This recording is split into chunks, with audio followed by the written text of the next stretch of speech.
नमस्कार दोस्तों, मैं रविंद्र सिंह एक बार फिर से स्वागत करता हूं अपने YouTube चैनल में। दोस्तों, हमारा जो आज मैं आपके साथ जो शेयर कर रहा हूं वो कुछ सिलेक्टेड क्वेश्चन हैं जो काफ़ी इम्पोर्टेंट हैं। यदि आपको ये वीडियो अच्छा लगे तो वीडियो को लाइक करें, कमेंट करें दोस्तों कैसा आपको ये वीडियो लगा है। और जो पहली बार मेरे वीडियो पे आए हैं, चैनल पे आए हैं, उनसे रिक्वेस्ट करूँगा कि यदि आपको ये क्वेश्चन हेल्पफुल लगे, आपके लिए इम्पोर्टेंट लगे सब्जेक्ट के लिए, तो आप चैनल को सब्सक्राइब करें, लाइक करें, बेल आइकन दबाएं, ताकि मेरे जो आगे आने वाले वीडियो की जानकारी है वो आप तक सबसे पहले पहुंच सके। तो दोस्तों, चलिए शुरू करते हैं। आज का हमारा जो पहला क्वेश्चन है वो इस प्रकार है कि भारत के सांस्कृतिक इतिहास के संदर्भ में जो पंचायतन शब्द है वो किस शब्द को निर्दिष्ट करता है। दोस्तों, आईएएस 2014 का ये क्वेश्चन है और जो निम्न ऑप्शन है हमारे चारों, दोस्तों उनमें से जो सी आंसर है यानी कि मंदिर रचना शैली को ये शब्द निर्दिष्ट करता है। तो दोस्तों, पंचायतन शैली मंदिरों की क्या है, वो इस प्रकार से होती है कि 4 मंदिर कॉर्नर पे बना दिए जाते हैं और जो एक मंदिर है, मुख्य मंदिर, उसको बीच में बनाया जाता है। तो ये होती है पंचायतन मंदिर शैली, रचना शैली। और इसका जो एक इम्पोर्टेंट मंदिर है वो है रत्नागिरी जनपद के अंदर, जो महाराष्ट्र में पड़ता है, कि गुहागर में स्थित श्रीदेव व्यादेश्वर मंदिर। कौन सा? श्रीदेव व्यादेश्वर मंदिर पंचायतन शैली का प्रमुख मंदिर है। तो दोस्तों, ये था हमारा पहला क्वेश्चन। हम देखेंगे नेक्स्ट क्वेश्चन। हमारा जो नेक्स्ट क्वेश्चन है वो है कि भारत में अनेक सुंदर प्राचीन मंदिरों की भूमि है, निम्नलिखित में से कौन सा ऐसा भारत में सुव्यवस्थित तथा वैभवशाली शैलकृत वेदिकाएं तथा सर्वाधिक अद्भुत स्थापत्य कलात्मक विलक्षण प्रदर्शित करता है। दोस्तों, काफ़ी अटपटे ढंग से क्वेश्चन को पूछा गया है और ऑप्शन भी ऐसे ही अटपटे हैं दोस्तों। तो काफ़ी डीपली इनको हमें देखना पड़ेगा यदि मंदिरों को पढ़ा है तो दोस्तों इसके अंदर जो ये दोस्तों चारों ही मंदिर काफ़ी वैभवशाली और प्रसिद्ध मंदिर हैं, लेकिन इसमें क्या सबसे इम्पोर्टेंट है जो एक ही मंदिर में है, तो इसके अंदर दोस्तों जो ये शैलकृत वेदिकाएं हैं ये काफ़ी इम्पोर्टेंट है, जो महामलपुरम मंदिर को अन्य मंदिरों से भिन्न करती हैं। तो दोस्तों, इसका आंसर भी यही है, महामलपुरम। और दोस्तों, इसके बारे में कुछ डिटेल नीचे है। ये CAPF 2011 में आया हुआ क्वेश्चन है। और दोस्तों, इसके अंदर क्या है कि पल्लव नरेश महेंद्र वर्मन ने चट्टानों को काटकर ठोस पाषाण के मंदिरों के निर्माण की नींव डाली थी दोस्तों। ठीक है, तो उन्होंने इसकी नींव डाली थी। और महाबलीपुरम का रथ मंदिर या तट मंदिर भी इनको बोलते हैं, का निर्माण नरसिंह देव वर्मन प्रथम ने करवाया था। और दोस्तों, ये भी एक इम्पोर्टेंट क्वेश्चन हो गया यहाँ पर। नेक्स्ट क्वेश्चन बनता है कि चीनी यात्री हुनसांग इसी के समय में कांची पहुँचा था। दोस्तों, ये नेक्स्ट इम्पोर्टेंट क्वेश्चन इसके हल में हो गया।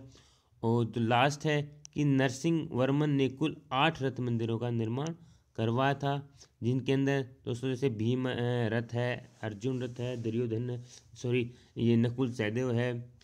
तो ये इस प्रकार से रथ मंदिर इम्पोर्टेंट थे। 8 जो है रथ मंदिर वहाँ पर बनवाए गए थे। नेक्स्ट क्वेश्चन हमारा है कि स्थापत्य की नागर शैली, दोस्तों नागर शैली अधिकांश कहाँ विकसित हुई। दोस्तों, CAPF 2011 में ये क्वेश्चन भी आया है। और दोस्तों, इसका जो आंसर है, जो 4 ऑप्शन है उनमें से जो बी है इसका सही आंसर है, उत्तर भारत के अंदर। तो नागर शैली अधिकतर दोस्तों उत्तर भारत में विकसित हुई है। तो हम इससे रिलेटेड कुछ इम्पोर्टेंट देखते हैं कौन कौन से मंदिर हैं जो नागर शैली में है। उससे पहले देखें कि जो नागर शैली के जो प्रासाद होते हैं दोस्तों वो चौकोर होते हैं, यानी कि चौकोर जो नीचे बना के उसके ऊपर मंदिर बना दिए जाते हैं, और ये चौकोर होते हैं। इसके अंदर दोस्तों देखिए सूर्य मंदिर, कोणार्क वाला जगन्नाथ मंदिर पुरी वाला, कंदरिया महादेव मंदिर है जो खजुराहो में है, इसका फेमस मंदिर है इम्पोर्टेंट। सूर्य मंदिर है जो दूसरा मोढैया वाला। तीसरा है दिलवाड़ा का जो जैन मंदिर है जो माउंट आबू में। ये नागर शैली के प्रमुख उदाहरण हैं दोस्तों। तो यहाँ जितने भी मंदिर दिए गए हैं वो किस शैली में बने हुए हैं, ये अलग अलग करके भी क्वेश्चन पूछा जा सकता है। तो काफ़ी इम्पोर्टेंट क्वेश्चन है ये भी। और दोस्तों इसके बारे में अन्य है कि इस शैली का विकास उत्तर क्षेत्र में हुआ है, जिसका जो केंद्र है दोस्तों वो मध्य प्रदेश है। तो नागर शैली का जो शैली का मध्य केंद्र कौन सा माना जाता है, ये आता है तो मध्य प्रदेश इसका मध्य केंद्र माना जाता है।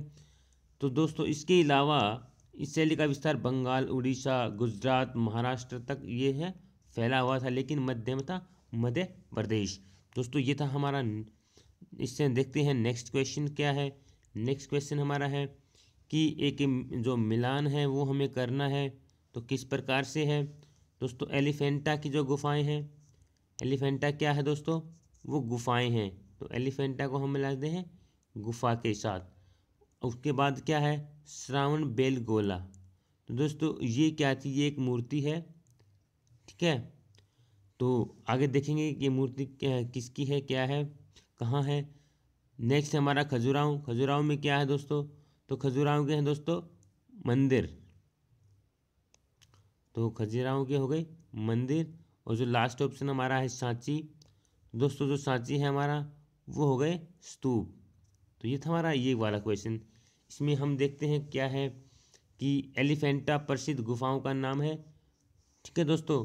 और श्रावण बेलगोला जो है दोस्तों जो कर्नाटक में वह स्थान है जहाँ गोमतेश्वर की मूर्ति स्थापित की गई है।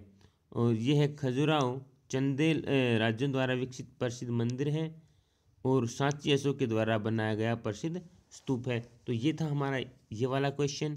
आगे हम देखते हैं क्या है हमारा नेक्स्ट क्वेश्चन। नेक्स्ट क्वेश्चन हमारा है कि गुप्त स्थापत्य कला का, किसका दोस्तों, गुप्त स्थापत्य कला का सर्वोत्कृष्ट मंदिर निम्नलिखित में से कौन सा है। तो जो निम्नलिखित 4 ऑप्शन है दोस्तों, इनमें से जो बी ऑप्शन है दोस्तों वो है देवगढ़ का दशावतार मंदिर। तो दोस्तों इम्पोर्टेंट क्वेश्चन हुआ ये भी। उसके अलावा जो ऑप्शन है 2, ये देखिएगा, जैसे पूछा जा सकता है कि भूमरा का मंदिर किसको समर्पित है। तो दोस्तों ये शिव को समर्पित है। या फिर तिगवा का जो मंदिर है वो किसको समर्पित है दोस्तों, ये भगवान विष्णु को समर्पित है। तो अब इसके जो हल है वो देखते हैं क्या है कि जो ये देवगढ़ का दशावतार मंदिर है ये गुप्त काल का सबसे सुंदर मंदिर माना गया है। तो दोस्तों ये था इसका सबसे सुंदर मंदिर, जिसकी जो छत है दोस्तों वो शिखर युक्त है और जो पिरामिड नुमा तिहरा है इसमें गजेंद्र मोक्ष, ये यहाँ की दृश्यांकन है, मूर्तियाँ हैं गजेंद्र मोक्ष की, तथा शेष साई विष्णु की दृश्यांकन इनको किया गया है, इनको दर्शाया गया है, इनकी मूर्तियाँ यहाँ मिलती हैं। और यह मंदिर दोस्तों उत्तर प्रदेश के ललितपुर जिले में स्थित है। तो एक क्वेश्चन के अंदर कम से कम 5 से 6 क्वेश्चन हैं दोस्तों, आप ध्यान से इसको देखेंगे तो। और हम चलते हैं हमारे नेक्स्ट क्वेश्चन के पास। नेक्स्ट क्वेश्चन हमारा है कि समुद्रगुप्त का प्रयाग प्रसिद्ध लेख, दोस्तों प्रयाग प्रसिद्ध लेख किस भाषा में लिखवाया गया है। तो दोस्तों निम्न जो 4 ऑप्शन दिए हुए हैं उनमें से है संस्कृत भाषा में वो लेख लिखवाया गया है। दोस्तों अब हम देखते हैं इस जो प्रसिद्ध लेख की क्या विशेषता है। दोस्तों ये है जो ये लेख है ये 35 फुट, ठीक है दोस्तों, 35 फुट पत्थर का बना हुआ है और गोल स्तंभ है दोस्तों। ये क्वेश्चन भी इसका पूछा जा सकता है, कैसा स्तंभ है, गोल स्तंभ है। और इसे इलाहाबाद स्तंभ भी कहा जाता है, जिसकी भाषा संस्कृत है। इसकी इसी सर्वप्रथम किसने देखा या किसने इसको प्रकाशित किया क्वेश्चन है। तो सर्वप्रथम जो कैप्टन ए ट्रायर ने इसे 1834 ईस्वी में प्रकाशित किया है। और जिस दोस्तों इसकी जो रचना है वो समुद्रगुप्त के सचिव हरिसेन ने की थी। और इसके अंदर दोस्तों समुद्र गुप्त की जो विजय है उनकी चर्चा है वो मिलती है। दोस्तों यदि आपको क्वेश्चन पसंद आ रहे हैं तो वीडियो को लाइक करें और चैनल को सब्सक्राइब करें। दोस्तों नेक्स्ट क्वेश्चन हमारा है कि चित्रों में पतलून जैसी पोशाक पहने हुए दिखाया जाने वाला प्रथम भारतीय शासक कौन सा था। दोस्तों प्रश्न कुछ अजीब तरह का है, ये सीडीएस के 2012 में आया हुआ है। तो निम्न जो 4 ऑप्शन है हमारे उनमें से है कनिष्क। तो दिखते हैं इसकी डिटेल क्या है कि जो कनिष्क की जो सिरवहीन मूर्ति है दोस्तों मथुरा में, ठीक है दोस्तों, खड़ी मूर्ति मथुरा कला शैली का सर्वोत्कृष्ट मतलब शैली का उत्कृष्ट नमूना मानी जाती है। इसके बारे में तो आपने पढ़ा ही होगा दोस्तों। तो कनिष्क को इस कला केंद्र का उपनायक माना जाता है। कनिष्क की इस मूर्ति में उसे पतलून जैसी पोशाक पहने दिखाया गया है। पगड़ी कुर्ता पजामा है, जैसे कुर्ता पजामा है, लंबे जूते, शेरवानी।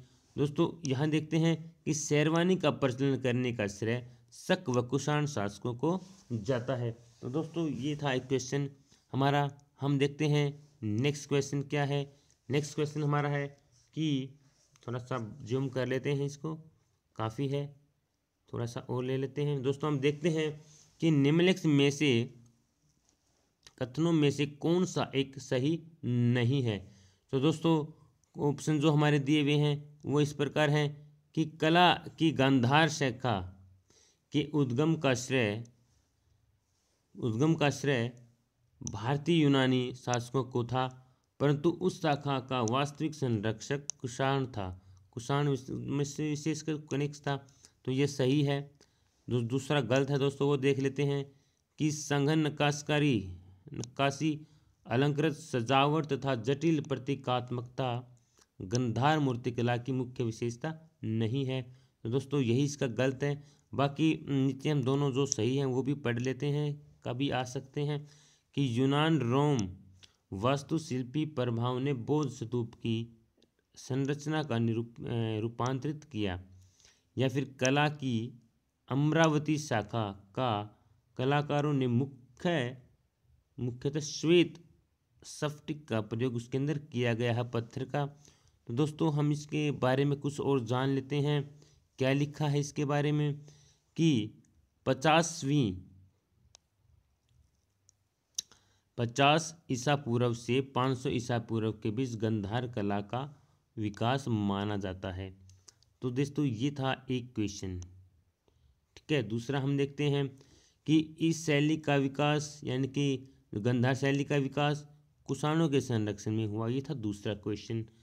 तो दोस्तों यूनानी कला विद्या से संपर्क एवं सत्संग से गंधार शैली का विकास हुआ है, तो ये तीसरा क्वेश्चन इसके अंदर है।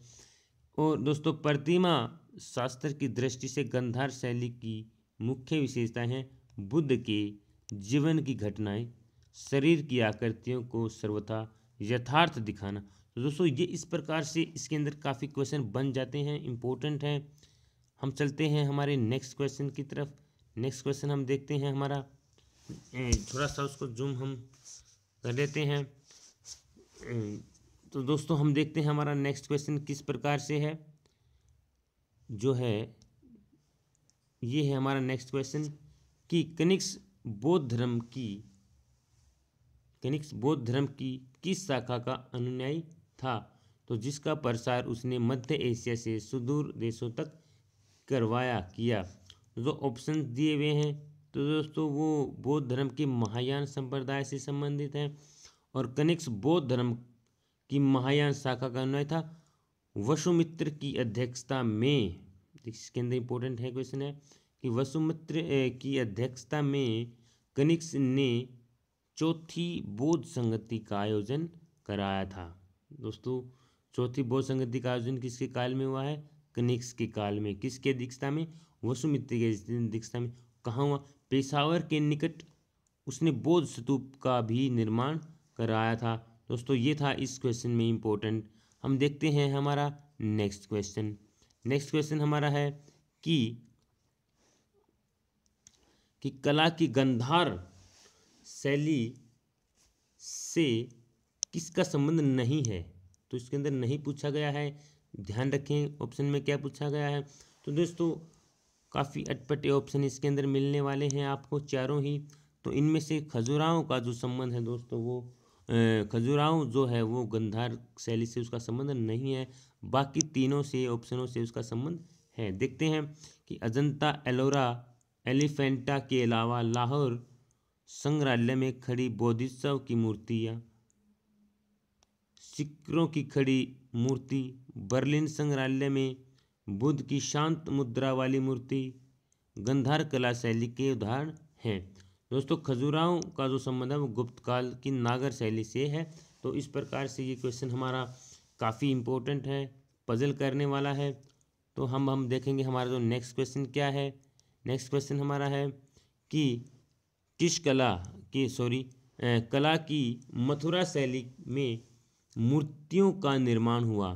तो कैसे उसके अंदर मथुरा शैली के अंदर कैसे पत्थरों का निर्माण हुआ है।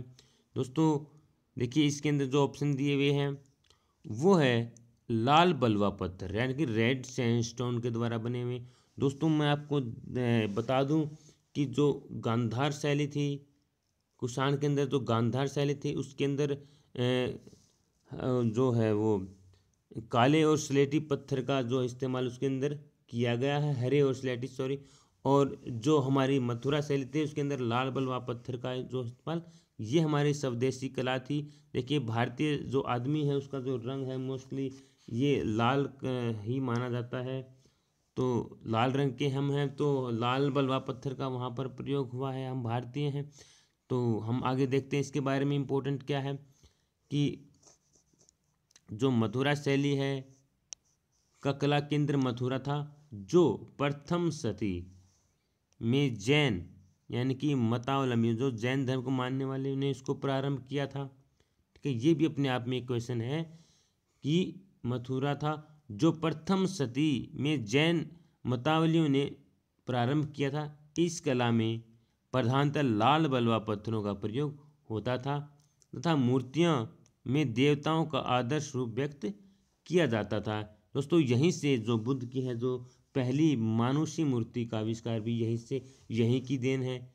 यहीं से बुद्ध की जो पहली मानव आकृति है उसकी भी कल्पना की गई है। अब हम देखते हैं नेक्स्ट क्वेश्चन हमारा है। नेक्स्ट क्वेश्चन हमारा है कि किस संग्रहालय में कुषाण की मूर्तियों का संग्रह अधिक मात्रा में है। तो दोस्तों ये है जो चारों ऑप्शन है उनमें से जो है नंबर ए मथुरा संग्रह का उसके अंदर मूर्तियां हैं। तो देखते हैं क्या है इसका हल, क्या लिखा, कितने क्वेश्चन हमें मिलते हैं। तो कुषाण काल में गंधार कला शैली का प्रमुख केंद्र मथुरा था। ठीक है दोस्तों, इसे प्रथम सदी में जैन धर्मावलंबियों ने स्थापित किया था। पिछले क्वेश्चन वाली बात है। तो अब ये यहाँ से है कि बाद में मथुरा कनिष्क में बाद में पहले नहीं दोस्तों बाद में मथुरा कनिष्क की राजधानी होने के कारण कुषाण कालीन मूर्तियों का सबसे बड़ा प्राय स्थान बन गया था। तो दोस्तों इसको याद रखना अब आसान हो गया है। तो हम यहाँ पर हमारे जो क्वेश्चन है वो समाप्त होते हैं। दोस्तों उम्मीद करता हूँ आपको काफ़ी अच्छे लगे होंगे। तो दोस्तों उससे रिक्वेस्ट है कि चैनल को सब्सक्राइब करें। सब्सक्राइब करने में किसी का कुछ नहीं जाता है और मुझे मोटिवेशन मिल जाता है। तो दोस्तों आपसे विदा लेना चाहूँगा। धन्यवाद।